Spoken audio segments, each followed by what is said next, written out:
Yung water, oh, see? Just let them go wild. Wow, it's too much here. You have the bitter melon. What is this? Which one? This one? They're Pecha? spring onion. Spring. This is spring they're onion? Radish. They're Radish. radish. And alongside, they're just sprouting the spring Oh, see? onions. Bitter melon, ampalaya. Yeah. No, Luna. Look out, Luna. Because this is the area where before he always comes and make poops. Oh, was it? Yeah, this hanggang dito rin yung lupa namin. This is See, yesterday. ang I sipag transplanted niyan eh. all the Ito yung ano niya, tomatoes. lalagyan niya ng mga ano. Ito yung pang pastime niya bago bumalik ng Australia. Okay, I'll go ahead. Bye. Are you staying home today? Yeah, you want me to come? What time are you going? We want to be gone by 8:30. Oh, it's early, yeah. Did you see the coconut? Yeah. Pati ba naman doon nagtanim siya ng ano, ng coconut. So ito guys ha. Ito yung labas ng aming bahay. Tapos na si Lunang mag-poop, uwi na kami dahil mag-exercise ako. And then I gonna eat my breakfast. I make myself busy guys. Parang hindi naman. Hello guys, welcome po sa aking vlog. Ako po si Feby. Bali ang asawa ko po ay AFAM. Yung mga anak ko po ay biracial. Nakauwi na po kami dito sa Pilipinas. Kaya isamahan nyo ako sa aking araw-araw na gawain. So, for my vlog today, I will show you guys kung ano yung aking daily life as a Filipina mom na nag-iisa na lang dito sa Pilipinas dahil ang aking asawa ay wala dito, nag-work siya sa Europe. Yung aking dalawang anak na si Hisham at si Haitam, nag-aaral na rin, nagbo-boarding school. So, isi-share ko sa inyo kung ano yung papaano ang aking papaano ang aking life. Ito na. Ang aking aso.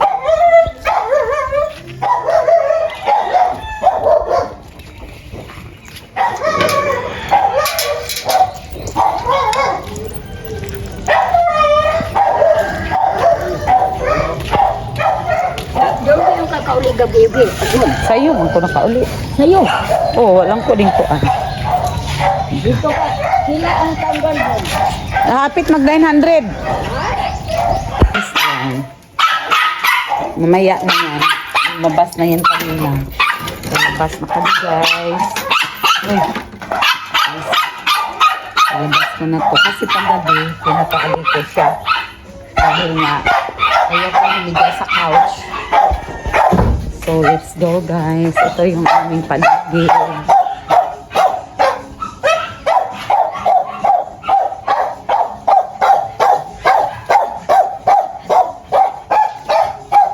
Ito yung ating parents house. Ito. Alis ko muna siya.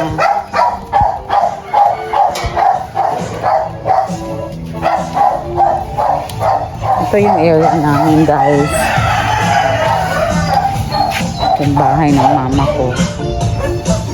Yun yung tabi bahay ko. Ito. Yun.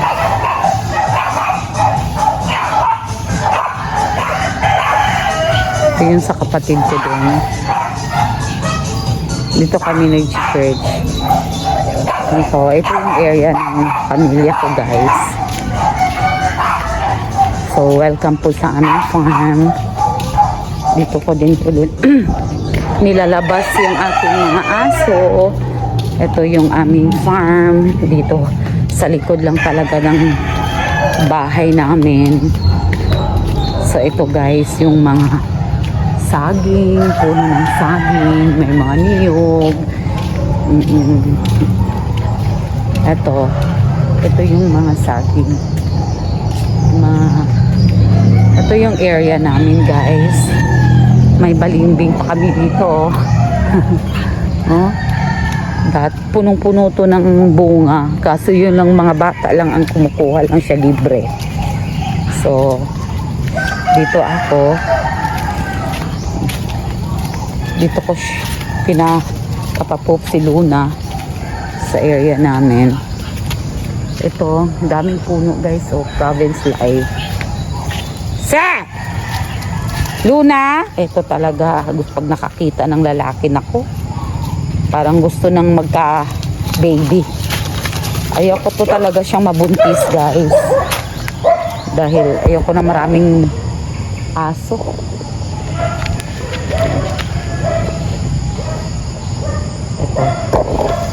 Ito yung area namin, ha. Ito din, may ano kami dito. Alam mo yung marang? Ang daming prutas kaya dito, guys. Hindi. Alam mo, libre na kami ng ano. Wait. Okay. Ito. I-tutor ko kayo, ha. Ito yung aming mga saging.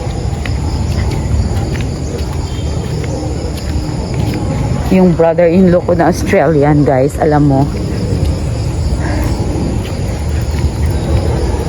Nagtanim talaga siya ng...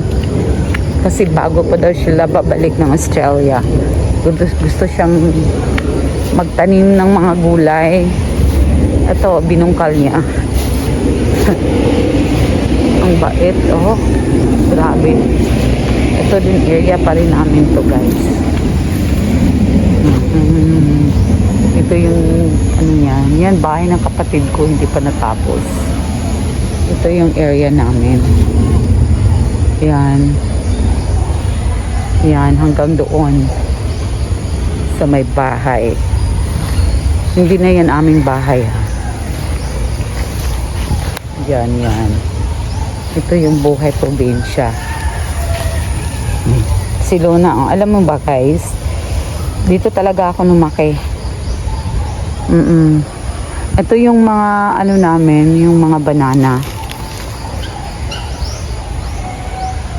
Yan. Hindi namin ito binibenta. Kinakain lang. Kaso, hindi namin maubos. Kaya nga. Oh. Yan. Every morning, routine ko talaga to na dito ko sila ipapapoop dahil para na rin makaaliw-aliw na rin sila. Hindi lang palagi na sa loob ng bahay. Dito, Luna. Yan yung aming surroundings. Ano lang to? Malapit lang to sa bahay namin. Wait. I'll show you, ha. My brother-in-law. Parating na siya. See, guys. Ang ano nito, napakasipag. Hi! Go to the garden again? You go to the garden again? Yeah, see? He has garden, guys. Ayan na.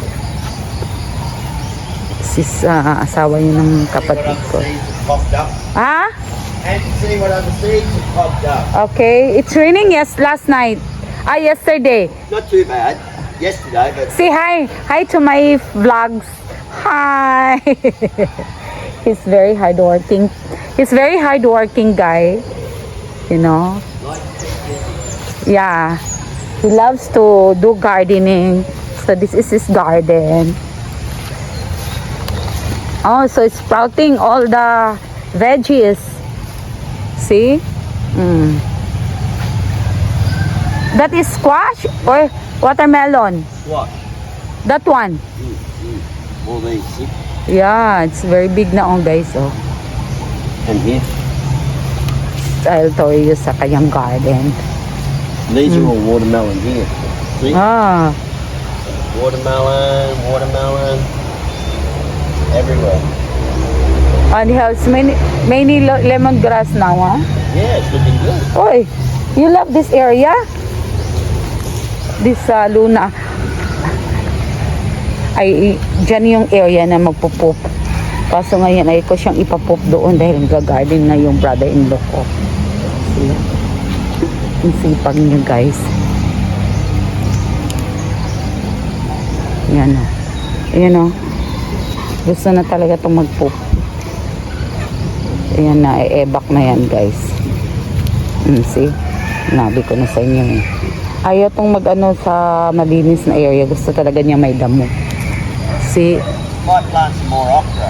Ah? You go to Aluran in the farm now? Yeah, we'll go and have a look. There's another one we're going to look at. And it has a creek running alongside it. Oh. And it's the same price but negotiable. Ah, Nearly okay. twice as much land. So guys, ang laki no, ng area. Hindi naman gaano to kalaki pala. Ano lang. Mga ginagawa ko in the morning, bali, iglalabas ko tong aking aso dahil nga ayoko namang mag-poop sa loob ng bahay. Exercise ko na rin, pati sa kanila walking. Ito yung area talaga every morning and in the afternoon, itong ginagawa ko. So, palakad-lakad lang. Yun. Loving the nature, guys. In the morning kasi pag lagi lang din tayo sa loob ng bahay higa-higa baka magka high blood pa tayo. So ito yung area namin. Kasi kahapon nagpunta din ako sa farm sa aming rice field. Hindi ko na-videohan kasi grabe yung ulan, guys. Maulan sa amin ngayon. Chicks. Ito, manok ng pinsan ko, yung ancestral house ng aking lola. Compound kasi amin eh, compound to. So, ito yung house ng aking lola. Grandparents' house. Yan. Pinsan ko na lang nakatira. So, ito. Pauwi na ako, guys. Pauwi na kami. Yan. Ito yung aming surroundings. Ayan naman may mga bahay.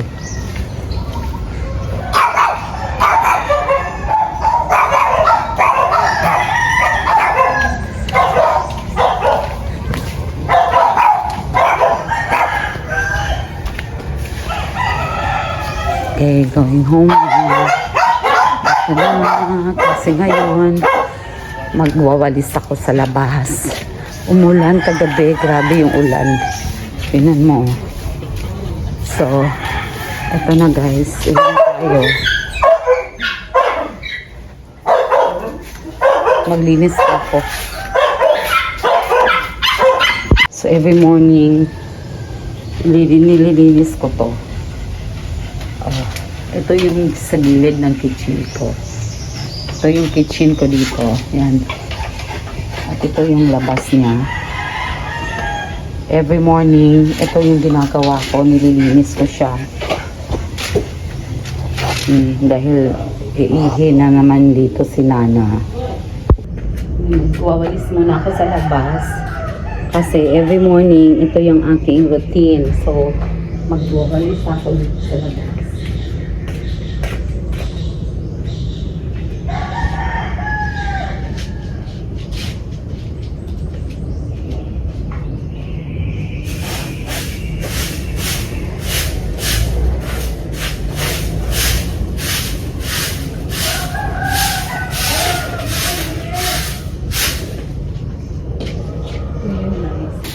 Kasi yung area na nililinis ko dito. Ito yung galing kay Luna, Nana.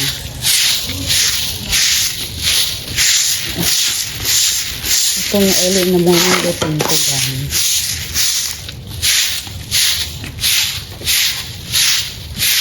Ano ko ng tubig. Umulan na.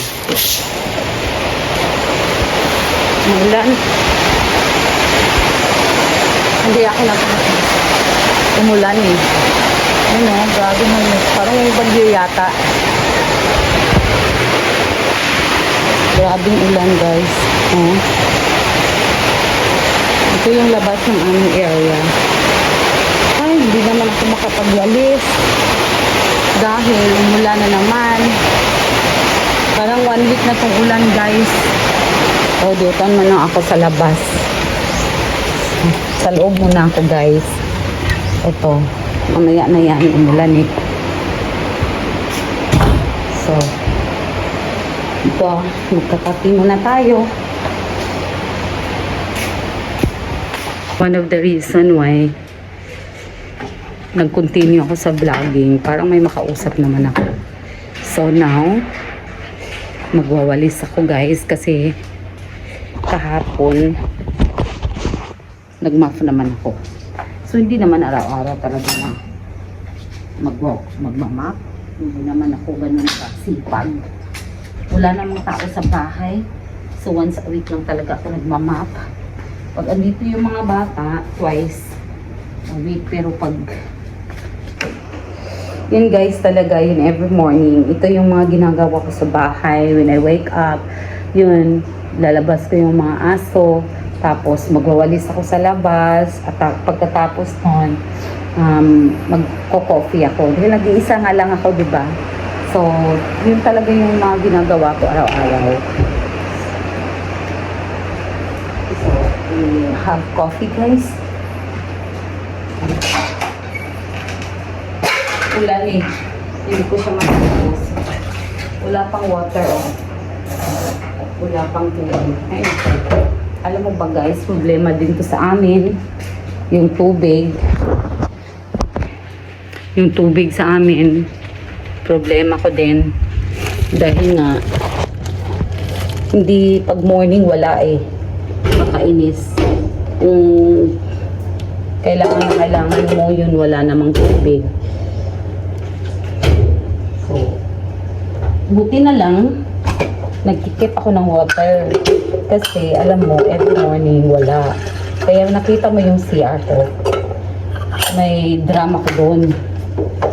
Dahil, in case na walang tubig, at least, may magamit ako, diba? So, alam mo naman sa probinsya, ganito talaga. Maaga tayong magising. 7 o'clock pa lang. Dami ko nang nagawa. Kung hindi lang umulan, oy, tapos na ako sa labas. Kaso umulan, so hindi ipilit. So, itikip ko muna itong mga gamit ko dito sa loob. Yung cabinet ko.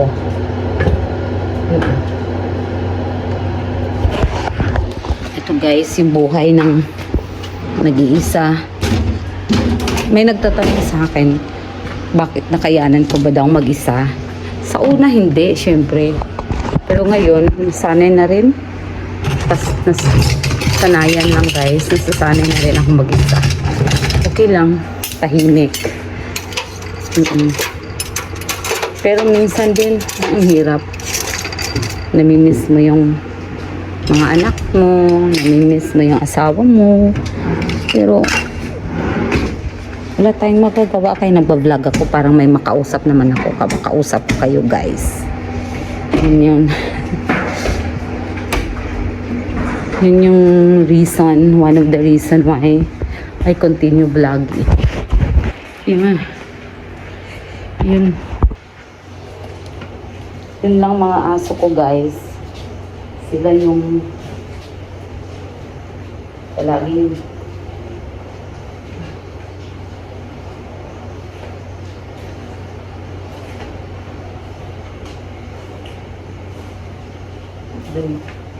hindi naman madumi dahil nga wala nga tao. Diba? So, ako lang.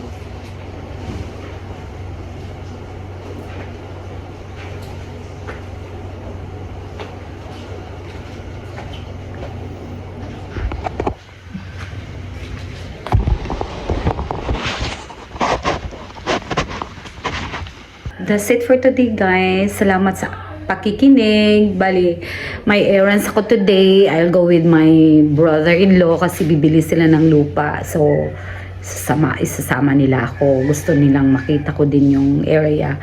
Kaya, bye for now, guys. Thank you for watching. Sa mga gustong pa ng story ko, sana supportahan nyo ako, guys. Please, if you like my videos, please consider subscribing po. Thank you. Bye-bye.